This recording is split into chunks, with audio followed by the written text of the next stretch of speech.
Hello everyone, कैसे हैं आप सब। उम्मीद करता हूं कि आपकी पढ़ाई बेहतरीन चल रही है। बुद्धम शरणम गच्छामि इस टाइटल के साथ हमने बुद्ध के जुड़े हुए जीवन से जितने भी तथ्य थे वो जाने और ये देखा कि बुद्ध ने हमें गौतम बुद्ध जब वो बन रहे हैं महात्मा बुद्ध, तो वो कैसे बन रहे हैं, वो कैसे उस ज्ञान को प्राप्त कर रहे हैं जिसको वो आत्मज्ञान की संज्ञा दे रहे हैं। क्योंकि बौद्ध को जब हम कल और परसों की क्लासेस में देख रहे थे तो हमने ये देखा कि बौद्ध तीन चीजों पे बहुत ज्यादा फोकस करते हैं। पहला, आपके आत्मज्ञान को। दूसरा, कि आप दूसरे के हाथ की कठपुतली ना बने, किसी की वस्तु ना बने, खुद अपने डिसीजन खुद लें। और तीसरा, कि किसी भी मोह माया में तब आप देखते हैं तो उसमें सिर्फ और सिर्फ दुख दिखाई देता है, तो उन्होंने इस पूरी दुनिया को दुख में बताया। और यही शायद हमने जब नकारात्मक पहलू देख रहे थे तो वहां पे देखा कि जो बुद्ध का नकारात्मक पहलू दिखाई देता है वो सिर्फ और सिर्फ दो नकारात्मक पहलू दिखाई देते हैं हमको। जैसा कि एक, कि उन्होंने सिर्फ और सिर्फ दुख में बताया है संसार को, उन्होंने वो दूसरे पहलू नहीं रखे जिसमें व्यक्ति को खुशियों का भी अनुभव होता है। ठीक है। इसके अलावा जो दूसरी उनका ड्रॉबैक दिखाई देता है वो उन्होंने महिलाओं की स्थिति को लेकर ज्यादा बात नहीं की है। तो ये भी वहां पर बुद्ध का ड्रॉबैक दिखाई देता है कि उन्होंने महिलाओं की स्थिति, क्योंकि आज के परिप्रेक्ष्य में या प्राचीन भारत में भी ये क्लियर दिखाई देता है कि वहां पे लोपामुद्रा हैं, घोषा हैं, उस तरीके की जो विदुषियां हुई हैं उनके बारे में दिखाई देती है। और आज भी जैसे कि बेटी बचाओ बेटी पढ़ाओ अभियान वगैरह जो हमारी गवर्नमेंट्स चला रही हैं वो किस तरीके से कारगर हैं। तो गौतम बुद्ध यहां पर पीछे दिखाई देते हैं, उन्होंने महिलाओं की बात नहीं की। तो ये दो ड्रॉप पॉइंट्स अगर हम ना बात करें, बाकी की पूरी जो लाइफ है वो गौतम बुद्ध की महानतम दिखाई देती है। इसीलिए जो अब तक यूपीएससी में मेंस में क्वेश्चंस आए हुए हैं आज हम उनको देखेंगे। सारे के सारे क्वेश्चंस आज कवर करेंगे कि जो भी आपके मेंस में क्वेश्चंस आए हैं, चाहे वो 10 हो, 5 हो, 50 हो, सारे के सारे आज आपके सामने रहेंगे। तो ये पूरी क्लास आज मेंस ओरिएंटेड रहेगी और इसमें हम देखेंगे कि जितने भी क्वेश्चंस यूपीएससी ने पूछे हैं हम उनको पहले देखेंगे कि क्या क्या क्वेश्चंस आए हैं, फिर उसके बारे में एक रूपरेखा तैयार करेंगे कि हमें उसमें क्या क्या लिखना होगा और क्या क्या लिख सकते हैं। क्लियर? तो चलिए, पहला जो क्वेश्चन है यूपीएससी के बिहाफ पर अगर जो पूछा गया है तो वो आप लिखें कि बौद्ध धर्म के उदय के, लिखें पहला, बौद्ध धर्म के उदय के, बौद्ध धर्म के उदय के सामाजिक तथा आर्थिक कारणों की,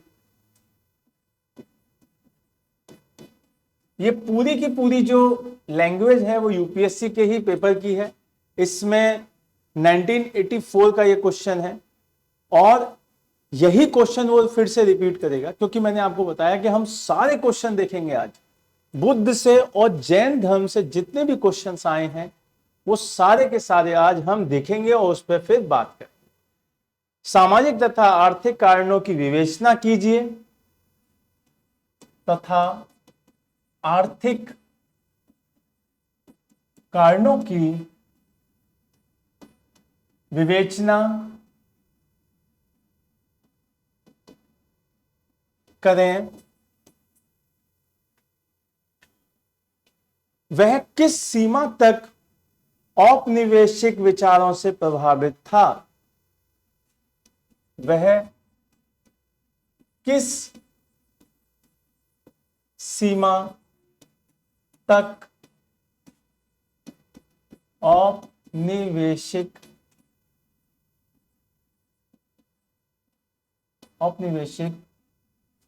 तत्वों से या विचारों से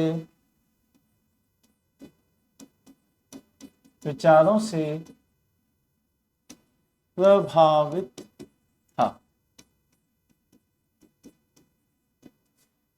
तो आपके सामने एक क्वेश्चन आया कि जो बौद्ध धर्म है उसका उदय सबसे पहली चीज कि मैंने आपको स्टार्टिंग की क्लास में बताया था कि जो बौद्ध धर्म है उसका उदय क्यों हो रहा है, ये पूरी की पूरी बात सबसे पहली ही क्लास में की जाएगी।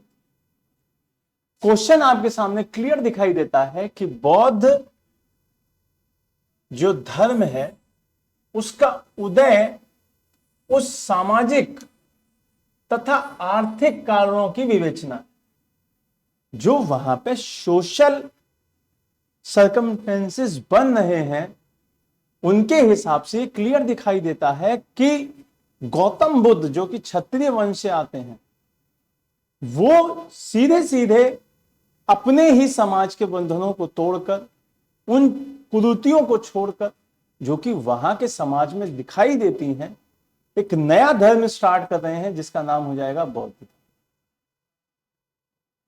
बहुत सिंपल लैंग्वेज में आपको आंसर लिखना होता है क्योंकि जब एग्जामिनर आपकी कॉपी चेक कर रहा होता है तो उसकी नजर सिर्फ और सिर्फ की पॉइंट्स पे होती है। जो आपके आंसर की शैली होनी चाहिए वो इतनी बेहतरीन होनी चाहिए कि आप जब आपकी कॉपी एग्जामिनर के पास जाए तो वो एकदम निश्चित हो जाए कि हाँ इस बच्चे ने जो लिखा है वो एकदम सही हो। और वो कैसे होगा, वो आपके आंसर का जो प्रारूप होगा, ड्राफ्ट जो होगा, वही आपके आंसर को दिखला रहा होगा कि उसमें क्या लिखा हुआ है। अगर यहां पर 150 शब्द या 250 शब्द इनमें लिखना हो तो आप किन किन चीजों को चुनेंगे और किन किन चीजों को छोड़ देंगे, ये आपकी कला के ऊपर है फिर। और यही कला आपको हम लोग सिखाएंगे। अब तक की जो 2 क्लासेस थी उसमें क्लियर बताया गया कि प्रीलिम्स और मेंस में किस तरीके की चीजें पूछी जाती, और आज की जो क्लास है उसमें क्या पूछा गया है वो है। और यहां से आप क्लियर समझ पा रहे होंगे जो हमने क्लासेस करी हैं वहां से पूरा पूरा समझ में आ रहा होगा कि हमारे आंसर लिखने के योग्य हम बन रहे हैं। सिर्फ ऑनलाइन क्लास में यही आपके पास सुविधा नहीं होगी कि आप हमसे वो आंसर डायरेक्ट चेक करवा पाए। अगर वो आंसर आपको डायरेक्ट चेक करवाना है तो आपको यहां मुखर्जी नगर में हमारे सेंटर पे आना होगा, चीजें देखनी होंगी और बेहतर तरीके से आपको चीजें समझ आएंगी। क्योंकि यहां पर हम सिर्फ आपको की पॉइंट्स बता सकते हैं, पूरा आंसर बताने में बहुत ज्यादा टाइम लगता है और उसके लिए प्रॉपर यहां 3 घंटे की क्लास होती है। तो आप ये बिल्कुल मान लीजिए कि हम कोई कॉम्प्रोमाइज नहीं करेंगे आपकी पढ़ाई के साथ, लेकिन हम आपको वो चीजें मतलब चाह के भी नहीं पहुंचा पाएंगे जो यहां बच्चे पा रहे हैं। हम आपको वो सारी चीजें बता सकते हैं और बता भी रहे हैं जो आपके मेंस और प्रीलिम्स में यहां पे पढ़ाई गई। लेकिन जब आंसर राइटिंग की बात आती है, उसको चेक करने की बात आती है, प्रैक्टिस की बात आती है, तो वहां पे थोड़ा सा ऑनलाइन वाले बच्चे थोड़ा पीछे दिखाई देते हैं और हमेशा से दिखाई देंगे। ठीक है, तो यहां पे समझ में आया कि बौद्ध धर्म जब उदय हो रहा है तो वहां पे आपको सबसे पहले डालना है बौद्ध धर्म और उसके बारे में थोड़ी सी बात करनी है। फिर आपको डालना होगा कि तत्कालिक सामाजिक कुरीतियां, उनके ऊपर विवेचना देनी होगी, उनके बारे में थोड़ा सा बता दीजिए। फिर आर्थिक कारण, इनके बारे में कुछ बात करिए। जब ये 3 पॉइंट हो जाएं, फिर उसके बाद देखिए कि वह कह रहा है कि वह किस सीमा तक औपनिवेशिक विचारों से प्रभावित था। तो यहां से क्लियर समझ में आ जाता है कि वो एक नई विचारधारा को दिखाई देंगे, जो पुरानी विचारधारा चलती आ रही है उसको तोड़कर वो एक नया समूह बनाएंगे, नया समाज बनाने की कोशिश करेंगे और उसी को लिख देंगे कि हम ये देख सकते हैं कि जो पुरानी विचारधारा आ रही है जिसमें निष्कर्ष की बात करते हैं, क्योंकि 150 शब्द या 250 शब्दों में जब आप देख रहे होते हैं तो वो आंसर बहुत जल्दी फ्लो में लिखा जाता है। और वहां 20 क्वेश्चंस आपको जब लिखने होंगे तो आपके पास ही शब्दों की कमी हो जाएगी, और शब्द कम ना पड़े और बेहतरीन शब्दों का चयन हो, तभी आंसर आपका दिखाई देगा। तो ये जो की पॉइंट्स हैं, बौद्ध धर्म के बारे में बताएं, तात्कालिक सामाजिक जो कुरीतियां हैं उनके बारे में बताएं, फिर आर्थिक कारण है उनके बारे में बताएं, और फिर निष्कर्ष बताएं कि हम इस तरीके से बता सकते हैं कि जो वहां के विचारक हैं वो इस तरीके के दिखाई देते हैं, उन्हीं से प्रभावित होकर गौतम बुद्ध का ये विचार था और उन्होंने एक बौद्ध धर्म की स्थापना की। क्लियर? अगले क्वेश्चन पे चलते हैं। अगला क्वेश्चन है आपका, आरंभिक जैन धर्म का जो सार है वो लघु लेख में लिखना। और ये सारे क्वेश्चंस जो यूपीएससी पूछा है कि जैन धर्म को लघु लेखों में आपको बताना है, तो क्वेश्चन लिखें, जैन धर्म को लघु रूप में लिखें। डायरेक्ट क्वेश्चन है। अब ये डायरेक्ट क्वेश्चन जब आपके सामने होगा तो आपको समझ में आना चाहिए कि ये कितने मार्क्स का पूछा है इन्होंने। ये पूछा है 20 मार्क्स का, और सिर्फ सीधा क्वेश्चन है, ये 20 मार्क्स का क्वेश्चन। जब 20 मार्क्स का क्वेश्चन आपके सामने इस तरीके से होगा और आप ये देख रहे होंगे कि ये तो बहुत डायरेक्ट क्वेश्चन है, अब इसमें किस तरीके से हम आंसर लिखें, क्योंकि पूरा जैन धर्म आप इसमें लिख सकते हैं, इसमें आप पूरे जैन धर्म की आइडियोलॉजी लिख सकते हैं। तो जिन बच्चों ने जैन धर्म की क्लास की होगी उन्हें क्लियर समझ में आ रहा होगा कि इसका आंसर कैसे लिखना है, क्योंकि उस क्लास में हमने पूरा बताया है कि आपको किन किन बिंदुओं पर प्रकाश डालना है और किन किन बिंदुओं को उस वक्त छुपा लेना है। क्योंकि जो आपके पास है वो सारा का सारा देने के लिए वहां पे परमिट ही नहीं है, आपको सिर्फ वो चीजें बतानी है वो जो पूछ रहा है। ठीक है, तो यहां पर आपको ये बतानी है कि एक तो वही चीज, एक प्रारूप तैयार करें अपनी कॉपी, और ये देखें कि हम जो लिखने जा रहे हैं क्या उसकी वैलिडिटी दिखाई देती है इस आंसर के साथ। तो सबसे पहले डालें जैन धर्म का परिचय।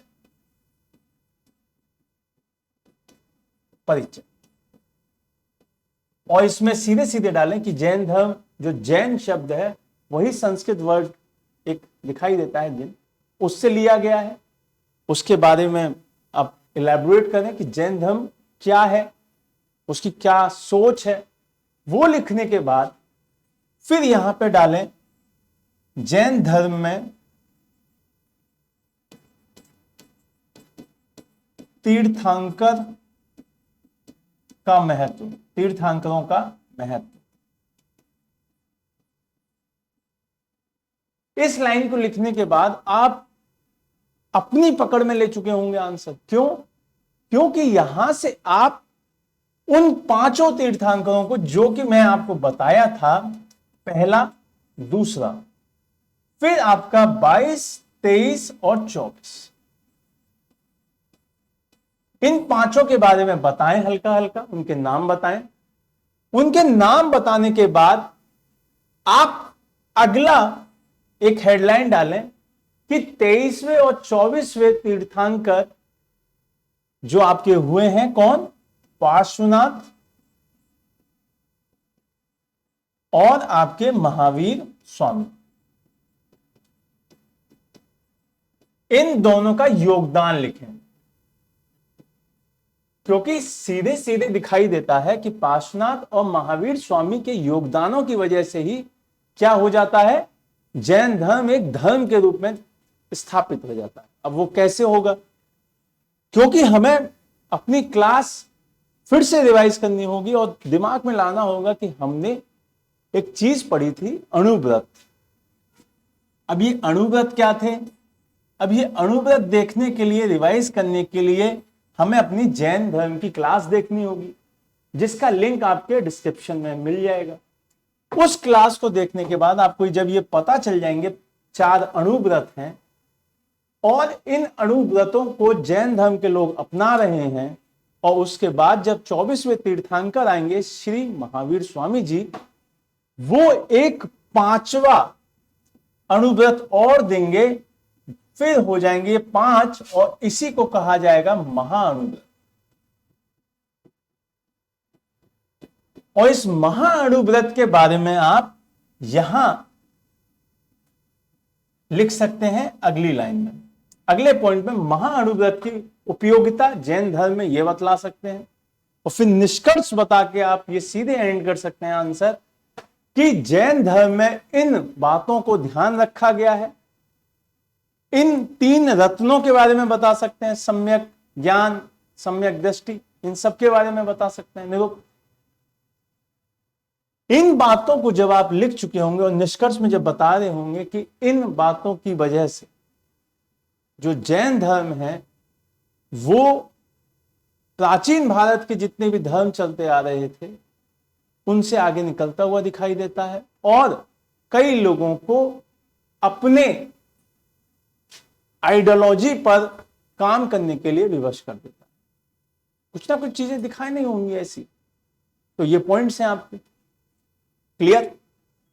अगले क्वेश्चन पे चलें। अगला क्वेश्चन है आपका, बहुत इंपॉर्टेंट क्वेश्चन है, और ये मेरे ख्याल से कई बार पूछा जाने योग्य है, और ये 2007 और 2004 में पूछा भी गया है। 2 बार सेम क्वेश्चन पूछा गया है, और आप ये सोच लीजिए कितना इंपॉर्टेंट क्वेश्चन होगा। क्लियर। बौद्ध मत के सामाजिक पक्षों को स्पष्ट करें। क्वेश्चन है आपका तीसरा, बौद्ध मत के सामाजिक पक्षों को स्पष्ट करें।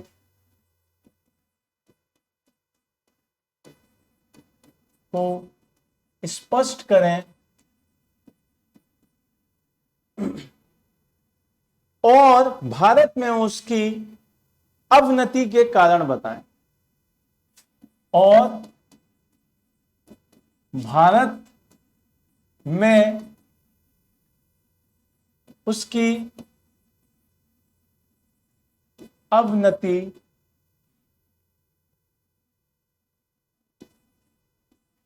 के कारण बताएं। जब इस तरीके का क्वेश्चन आता है कि अब अवनति का मतलब समझ में आ रहा होगा ना आप लोगों को, अवनति का मतलब होता है डिक्लाइन, ठीक है। क्या होता है? डिक्लाइन। अब डिक्लाइन का मतलब क्या होता है? पतन। अब यहां से आपको समझ में आ गया, क्लियर। अब यहां जब आपके सामने ये क्वेश्चन आ गया, अब आपके सामने क्वेश्चन बहुत सिंपल फॉर्म में है, लेकिन बस आपको समझना है। चीजों को समझ के जब आप लिखते हैं तब आपका आंसर बहुत स्पष्ट और बहुत शॉर्ट में लिख जाता है और आपके नंबर पूरे मिलते हैं। और ये क्वेश्चन 60 मार्क्स का है। मेंस में जो ऑप्शनल लिया जाता है उसमें है 60 मार्क्स का, और जो आपका दूसरा क्वेश्चन है उसमें 20 मार्क्स का। अब आप सोच सकते हैं कि ये कितना इंपॉर्टेंट क्वेश्चन दिखाई दे रहा है। इस तरीके के क्वेश्चन सीधे हैं, लेकिन उनका आंसर बहुत इंपॉर्टेंट हो जाता है। तो क्वेश्चन है, बौद्ध मत के सामाजिक पक्षों को स्पष्ट करें और भारत में उसकी डिक्लाइन, अवनति के कारण बताएं। यहां आपको यह समझ में आ रहा होगा कि जो सामाजिक पक्ष हैं वो जस्ट अभी हमने पहले वाले क्वेश्चन में देखे हैं। तात्कालिक यूपीएससी के पास अब बौद्ध जब क्वेश्चन की फॉर्म में दिखाई दे रहे होंगे, ऐसा थोड़े कि बौद्ध से कुछ ईरान तुरान की बात पूछेगा, उनकी आइडियोलॉजी की बात पूछेगा, उनके विचारों की बात पूछेगा, उनके कर्मों की बात पूछेगा, उनके द्वारा जो किए गए बातें हैं, उनके द्वारा जो किए गए प्रयास हैं लोगों के उत्थान के लिए, वो पूछेगा। और वही सिर्फ पूछने की फॉर्म चेंज कर देगा, उसकी लैंग्वेज चेंज कर देगा, बाकी का सारा पैटर्न वही लिखना है आपको। तो सिर्फ एक बार आपको उनकी आइडियोलॉजी बहुत अच्छे से समझ लेनी है, जो कि उनके क्या विचार हैं, ऐसे उनके क्या सकारात्मक पहलू हैं जो उन्होंने इस समाज को दिए। जो कि हमारे पिछली क्लास थी जिसमें हमने बुद्ध के 6 सकारात्मक और 2 नकारात्मक पहलू बताए हैं, बहुत क्लियर। वहां से आपको यह समझ में आ जाएगा कि हम अपने चुनिंदा जो सकारात्मक पहलू हैं वो उठा लें और हर आंसर में ट्विस्ट करके लिखें। क्योंकि बुद्ध को अगर हर बार एक ही तरीके से पूछा जा रहा है तो इसका मतलब हमारे आंसर का जो रूपरेखा होनी चाहिए वो एक ही तरीके की होनी चाहिए, और ये क्लियर हमें पता होना चाहिए कि हम जो आंसर लिखने जा रहे हैं क्या उसकी उपयोगिता उस आंसर में है। यहां पे सीधे सीधे पूछता है कि सामाजिक पक्षों को स्पष्ट करें। तो सबसे पहले फिर वही वाली बात कि बौद्ध धर्म के बारे में आपको बताना होगा, उसकी क्यों जरूरत पड़ी वो बताना पड़ेगा। फिर उसके बाद बौद्ध मत पे आएंगे आप कि बौद्ध मत क्या कहता है, और उसमें आप सकारात्मक पहलू लिखेंगे 4। उन 4 सकारात्मक पहलू को लिखने के बाद बौद्ध के नकारात्मक पहलू भी बताएंगे। क्यों? क्योंकि आपके सीधे सीधे क्वेश्चन में यह डिमांड है कि भारत में उसके डिक्लाइन के क्या कारण हुए। जब तक आप उसके नकारात्मक पहलू इस क्वेश्चन में नहीं बताएंगे तब तक फिर डिक्लाइन वाले पॉइंट पे पहुंचने में फिर आपको मुश्किल होगी और उसको समझाना आपके लिए कठिन हो जाए। यह बहुत मुश्किल बात हो जाएगी जब आप डिक्लाइन को बताने जा रहे होंगे और उनकी नकारात्मक बात आप बता ही नहीं रहे होंगे, क्योंकि किसी के गलत जो तथ्य हैं उनको बताने के बाद ही आप उनको बता सकते हैं कि इनका पतन क्यों हुआ, इनका जो डिक्लाइन है वो क्यों हुआ। ये सिर्फ आप तभी बता सकते हैं। तो यहां पे बताना होगा वही जो 2 आपके पास मुख्य बिंदु दिखाई देते हैं। फिर आप जब बता रहे होंगे कि पतन के कारण क्या है तो यह लिख के कि जो ऊपर दिए गए नकारात्मक पहलू हैं उनके अलावा, क्योंकि यहां पे भी कुछ लिखने का स्कोप होना चाहिए आपके पास। जब स्कोप होगा तो उसमें आप लिखेंगे कि इन नकारात्मक तथ्यों के द्वारा हम देख सकते हैं कि बौद्ध मत इस तरीके की कुरीतियों से संलग्नित था। उसमें यह दिखाई देता है कि महिलाओं की स्थितियों का साफ जिक्र नहीं है और वो हमेशा दुख में ही बात करता है, पहली बात। दूसरी बात, फिर आप एक हेडलाइन और डाल के इसके अलावा भी बौद्ध धर्म के विफल होने का या पतन होने का सबसे बड़ा कारण उनकी भाषा में पुनर्वापसी थी। मतलब कि वो लोग जब स्टार्ट कर रहे हैं तो कर रहे हैं संस्कृत के खिलाफ। क्यों? क्योंकि संस्कृत वो भाषा है जो सबसे पहले दिखाई देती है, और जब संस्कृत दिखाई दे रही है और लोगों तक पहुंच नहीं पा रही वो स्टडी, तो ये सीधे सीधे समझ में आ रहा है कि बौद्ध धर्म स्टार्ट ही इसीलिए किया जा रहा है कि जनमानस तक वो पहुंच को बढ़ा सके।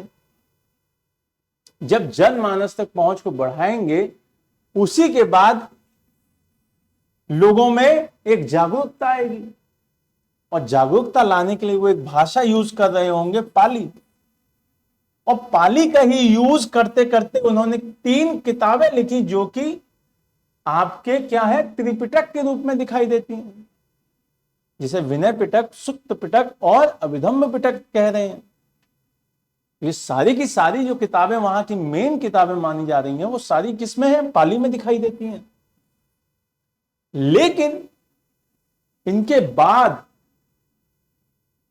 फिर से वही बात कि वो भाषा पाली से बदल के फिर से संस्कृत की ओर मुड़ती हुई नजर आ रही है, और वही टफनेस लोगों को फील करनी पड़ रही है जो कि वेदों को पढ़ने के लिए करनी पड़ रही थी।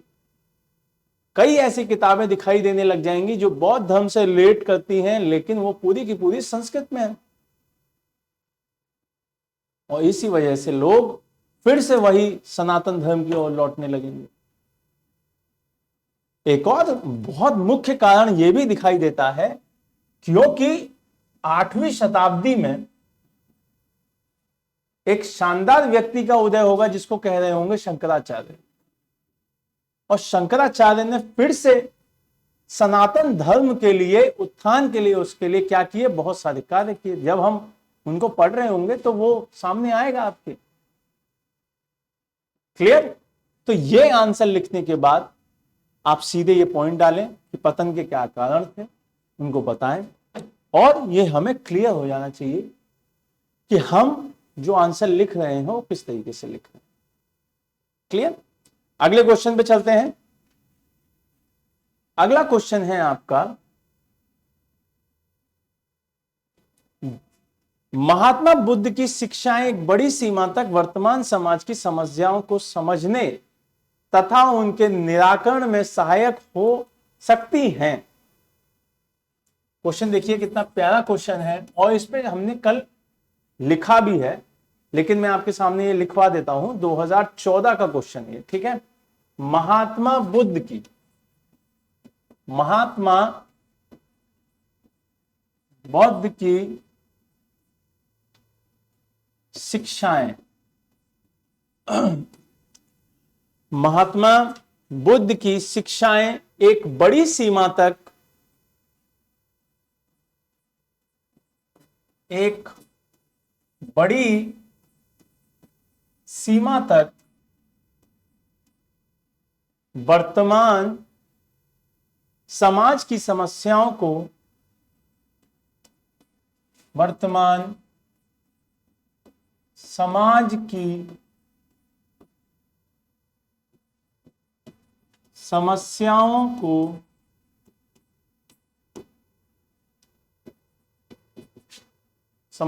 को समझने और उनके निवारण के लिए, समझने व उनके निवारण के लिए उपयोगी हो सकती हैं। अब यहां ध्यान दीजिएगा, हो सकती हैं लिखा है, होंगी ये नहीं लिखा है, हो सकती हैं। आलोचनात्मक विश्लेषण करें।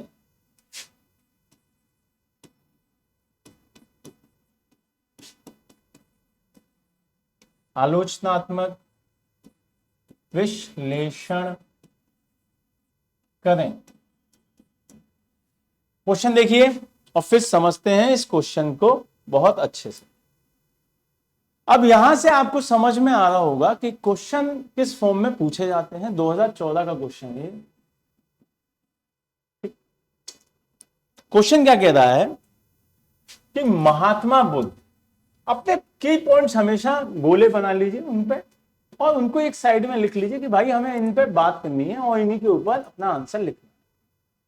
क्वेश्चन क्या कह रहा है, महात्मा बुद्ध की जो शिक्षाएं हैं, जो टीचिंग हैं, जो उनके द्वारा बताई गई बातें हैं, वो एक बड़ी सीमा तक वर्तमान समाज की समस्याओं को समझने व उनके निवारण, समझने व उनके निवारण के लिए क्या है, उपयोगी है।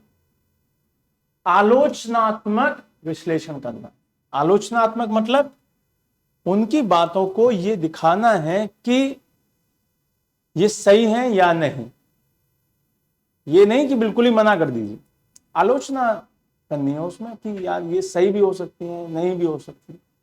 जैसे इंग्लिश में सीधे सीधे लिखा हुआ है, बुद्धा's teachings to a large extent could be helpful in understanding and resolving the problems of today's society.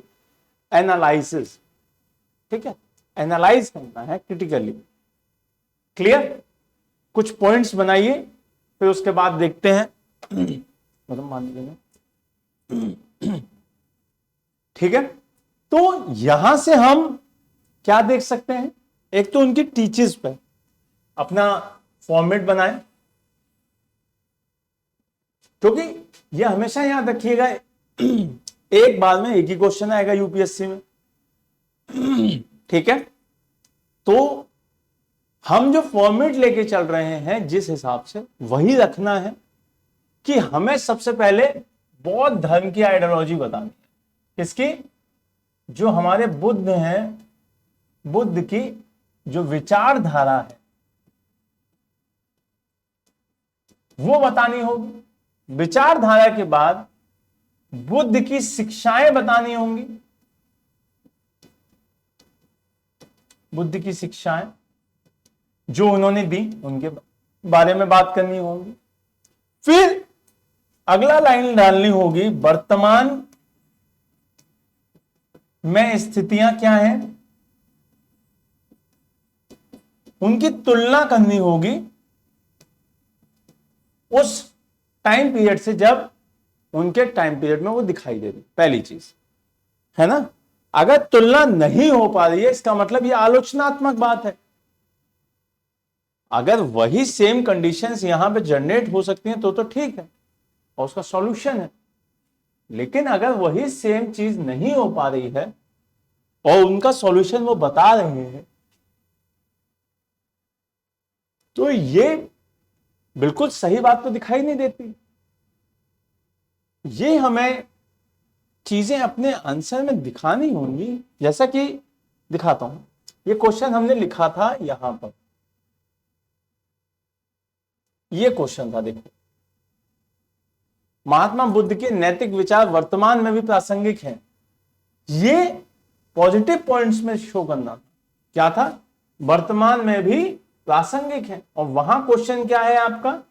वहां क्वेश्चन है ये, महात्मा बुद्ध की शिक्षा एक बड़ी सीमा तक वर्तमान समाज की समस्याओं को समझने व उनके निराकरण के लिए उपयोगी हो सकती है। आलोचनात्मक विश्लेषण, सेम टू सेम क्वेश्चन दिखाई दे रहा है, नकारात्मक, सकारात्मक, निष्कर्ष। क्लियर? जिस बच्चे ने पिछली क्लास को देखा होगा वो ये समझ गया होगा कि आंसर किस फॉर्म में लिखना होता है।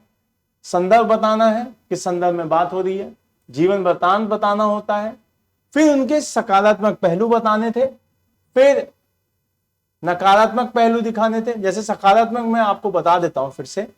एक पॉइंट था आपका कि ये संवेदनशील होना है, एक पॉइंट था आपका मध्यम मार्ग को चुनना है, एक पॉइंट था खुद के दिया खुद बनना है। ये 3 पॉइंट दिखाई देते हैं। फिर एक दिखाई देता है कि परलोकवाद की बजाय इहलोकवाद की बात करनी है। फिर एक पॉइंट दिखाई देता है कि जो परलौकिक अवधारणा है उनको समाप्त करना है और अहंकार मुक्त हो जाना है। ठीक है, अहंकार से मुक्त हो जाना है। और छठा दिखाई क्या देता है? हृदय परिवर्तन। ये सारे के सारे पॉइंट आप कहां लिख सकते हैं? आप यहां लिख सकते हैं भाई।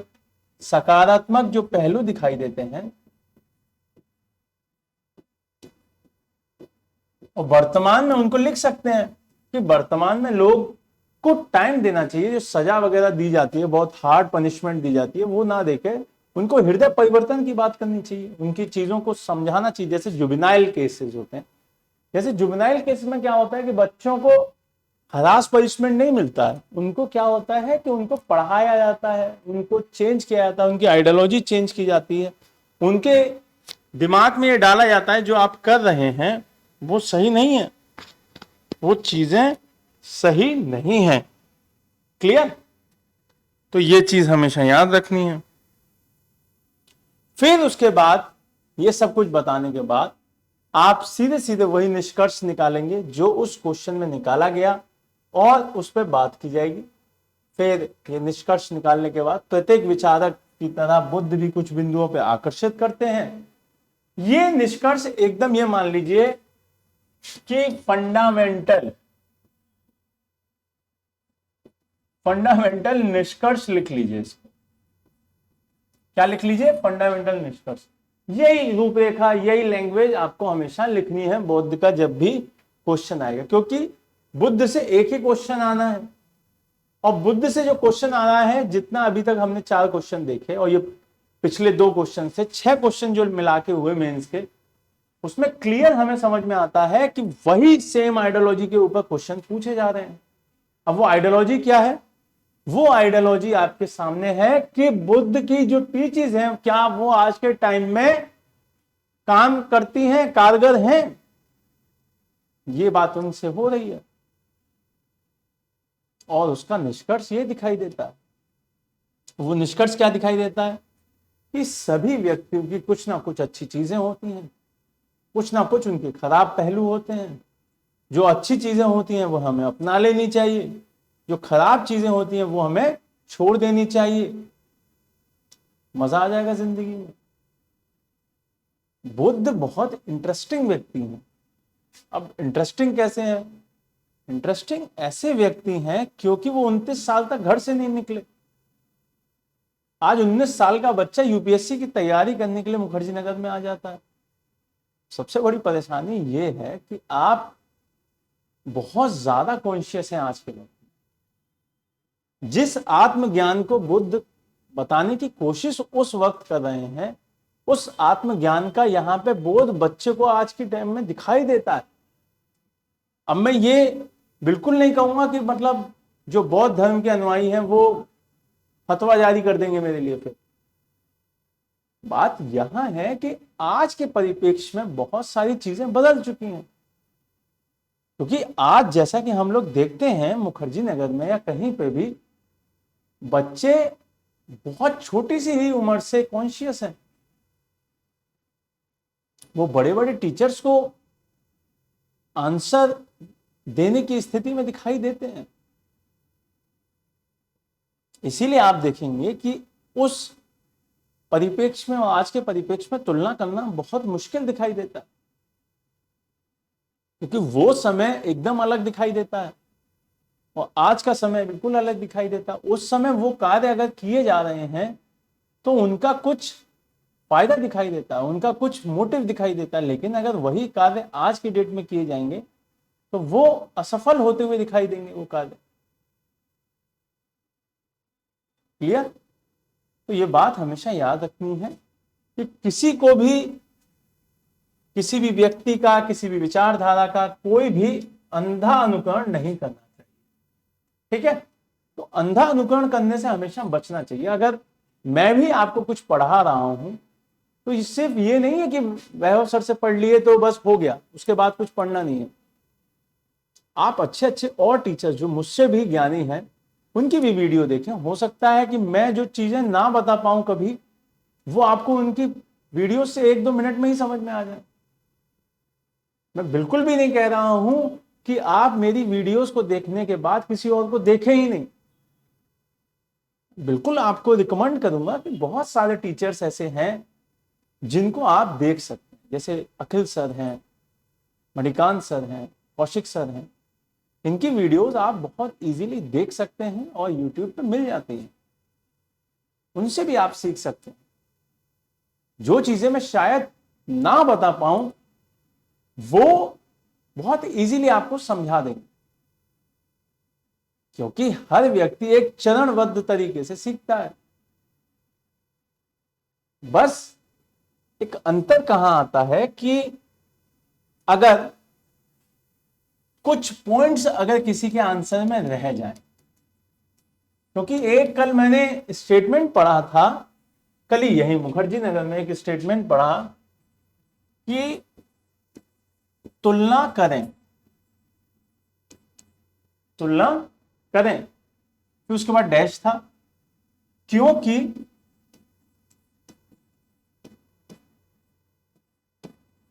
तुलना से बेहतर का पता चलता है। अब ये स्टेटमेंट मुझे इतना बढ़िया लगा। अब इसमें क्या है, बहुत सारे लोग नेगेटिव पॉइंट्स ढूंढेंगे। बहुत सारे लोग क्या ढूंढेंगे? नेगेटिव पॉइंट्स ढूंढेंगे कि तुलना करने की बात कही गई है, मतलब तुलना कर रहे हैं, टीचर से टीचर्स की तुलना कर रहे हैं। ये सब नहीं है। अब आइडियोलॉजी आपकी अगर अच्छी होगी तो आप पॉजिटिव भी सोच सकते हैं भाई। और पॉजिटिव क्या है इसमें? पॉजिटिव ये है कि अगर आपको खुद का विकास करना है, खुद को ऊपर उठाना है, खुद की आंसर राइटिंग स्किल्स अच्छी करनी है, तो आपको एक दूसरे टीचर से देखना होगा कि क्या ये टीचर आंसर राइटिंग मेरी करा रहा है। आप अभी तक, अब मैं बहुत बड़ी बात नहीं कहूंगा, आप अभी तक पूरे YouTube पे जाएं, इस पूरे YouTube पे जाएं और आंसर राइटिंग ये डालें, history mains answer writing free classes, नहीं मिलेगी। क्यों? क्योंकि वो सिर्फ और सिर्फ तथ्य बता रहे हैं। जो भी, मैं आप टीचर्स का नाम नहीं लूंगा, जो भी बता रहा है वो सिर्फ और सिर्फ पॉइंट टू पॉइंट बता के निकल जा रहा है। हमें खेल तो यहां पर है ना भाई, हमारा मेन मोटिव तो यहां है ना, मेंस लिखना है हमें, हमें यहां मेंस लिखना है। बात यहां फंसती है, प्रीलिम्स तो निकाल ही लेंगे, सारा खेल फंस जाएगा मेंस पर। और मेंस पर जब हमारी पकड़ नहीं होगी तो फिर कैसे आंसर लिखे जाएंगे? आंसर लिखने के लिए फिर हमारे पास पॉइंट होने चाहिए। क्लियर? चलिए अब एक और क्वेश्चन देखते हैं कि किस तरीके के क्वेश्चंस पूछे जा रहे हैं। बहुत डायरेक्ट क्वेश्चन है। देखिए अगला क्वेश्चन बहुत ही डायरेक्ट है, जिसका आंसर आपको शायद मुझे अब बताना नहीं पड़ेगा, वो सीधे सीधे आप लिख लेंगे। महावीर स्वामी के जीवन एवं शिक्षाओं पर प्रकाश डालें। सीधा क्वेश्चन है, महावीर स्वामी के जीवन पर प्रकाश डालें। आप प्रकाश डालना स्टार्ट कर देंगे। बहुत इजी है। एक प्रारूप बनाएं जिसमें आप महावीर स्वामी का परिचय दें, फिर उसके बाद महावीर स्वामी के योगदान बताएं, जिसमें अब सबसे पहला पॉइंट होना चाहिए महाअनुव्रत। उनकी आइडियोलॉजी बताएं, उनके विचार बताएं, उनके वो कर्म बताएं जिससे कि जैन धर्म आगे बढ़ा। क्लियर? ये सारी बात करने के बाद एक लास्ट में एक कॉलम बनाएं जिसमें निष्कर्ष लिखें कि हम क्यों इनके जीवन से प्रभावित है या नहीं है। वो सारे के सारी पॉइंट्स इसमें डालें। बहुत सीधी रूपरेखा होनी चाहिए, आंसर बहुत क्लियर समझ में आना चाहिए। महावीर स्वामी के जन्म हो गया, उनका परिचय हो गया, उनके बारे में बात हो गई, 24वें तीर्थंकर थे, ये था। उनके कुछ फैक्ट्स बता दीजिए कि उनको सिंह से डिनोट किया जाता है, सिंबल है उनका, सारी बात परिचय में दे दीजिए। फिर उसके बाद योगदान बता दीजिए कि उन्होंने 5 अनुव्रत दिए हैं, जो उनके आइडियोलॉजी है, सत्य बोलना चाहिए, ये सब कुछ बात करनी चाहिए, उन्होंने वो काम किए हैं वो बता दीजिए। फिर उसके बाद निष्कर्ष लिख दीजिए कि इस वजह से आज के टाइम में भी जैन धर्म की आइडियोलॉजी हमें पूर्णतः सही दिखाई देती है, या कुछ कुछ रूप में सही दिखाई देती है और कुछ रूपों में ये इस बात पर गलत दिखाई देती है। क्लियर? तो यहां पर इस तरीके से क्वेश्चंस आपके बनते रहेंगे, और अगर आप इन क्वेश्चंस में नहीं फंस पा रहे हैं, आपको परेशानियां नहीं हो रही हैं, एक क्वेश्चन और लिखवाता हूं और फिर उसके बाद देखेंगे क्या करना है। बौद्ध धर्म और जैन धर्म धर्म के छत्र के अधीन सामाजिक आंदोलन थे, टिप्पणी करें। कितना बढ़िया क्वेश्चन है। देखिए, बौद्ध धर्म व जैन धर्म, बौद्ध धर्म व जैन धर्म धर्म के छत्र के अधीन, धर्म के छत्र के अधीन, धर्म के छत्र के अधीन सामाजिक आंदोलन थे।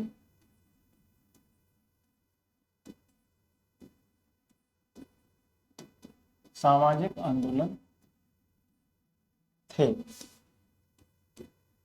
टिप्पणी करें।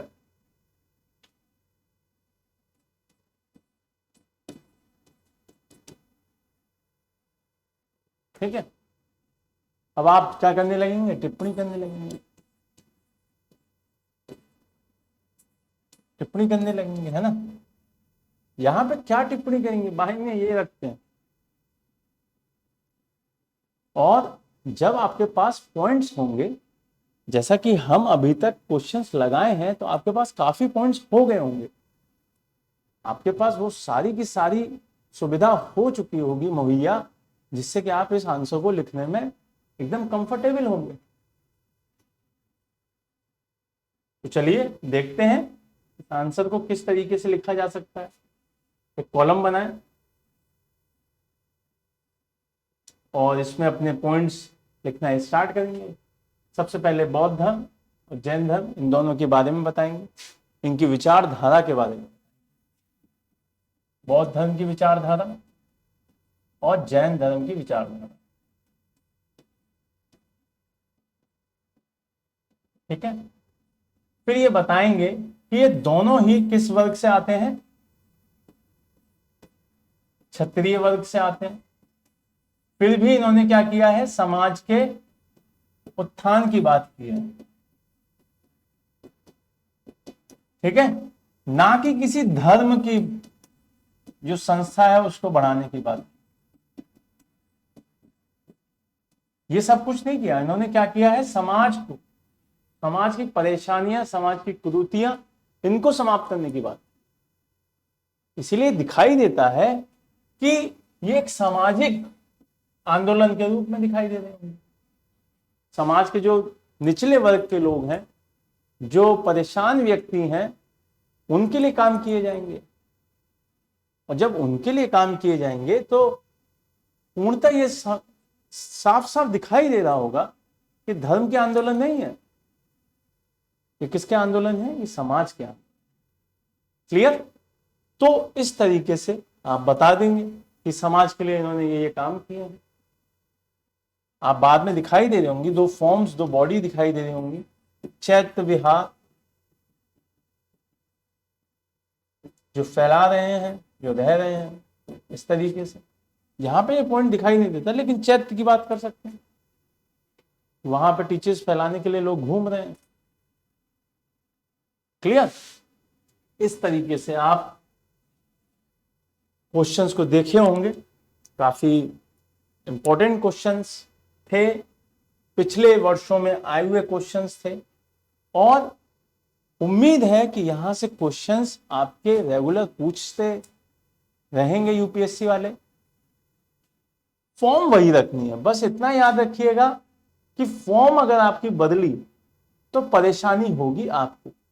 क्यों? क्योंकि एक खांचा, आपके पास एक सेट खांचा होना चाहिए।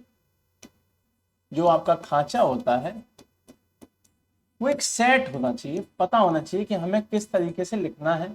सबसे पहले उसकी वर्णन करें कि वो किस बारे में बात की जा रही है, फिर उसके दार्शनिक विचारधारा को बताएं कि वो किस बारे में बात करते थे, फिर उनका आज का योगदान बताएं, आज के परिप्रेक्ष्य में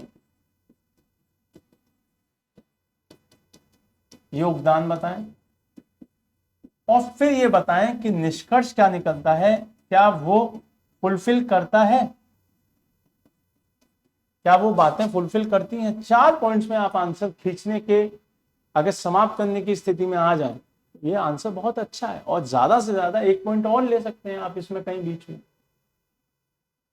5 पॉइंट से ज्यादा अगर आपका पॉइंट में आंसर खींच रहा है तो इसका मतलब वो मुश्किल की स्थिति में है। और जितना हो सके इन पॉइंट्स के अंदर सब पॉइंट्स बना के छोटी छोटी बात करके कंप्लीट करें, बहुत छोटी छोटी बातें करके कंप्लीट करें, जिससे आपको शब्द ना लिखने पड़े और आपके आंसर बढ़िया दिखाई दें। हो सके तो बीच में बुद्ध लिखकर इस तरीके से मैपिंग कर सकते हैं, जिससे कि जो एग्जामिनर होगा उसके ऊपर अच्छा प्रभाव जाएगा। क्लियर? तो यहां आज बुद्ध आपके क्लास के रूप में समाप्त होते हैं। अच्छे से बौद्धिज्म और जैनिज्म के क्वेश्चंस हमने मेंस के लगाए। हमने ये देखा सारे जो यूपीएससी के मेंस के क्वेश्चंस थे वो हमने कंप्लीट कर लिए हैं। अब कल से जो आगे का महाजनपद काल शुरू होगा उसको स्टार्ट करेंगे, और महाजनपद से ये उम्मीद बनाता हूं कि आपको बहुत और ज्यादा मजा आने लगेगा, क्योंकि वहां से युद्ध वगैरह शुरू होंगे, और जब युद्ध शुरू होते हैं तो फिर मजा आता है। चलिए, घर पे रहिए, सुरक्षित रहिए, पढ़ते रहिए। जय हिंद, जय भारत।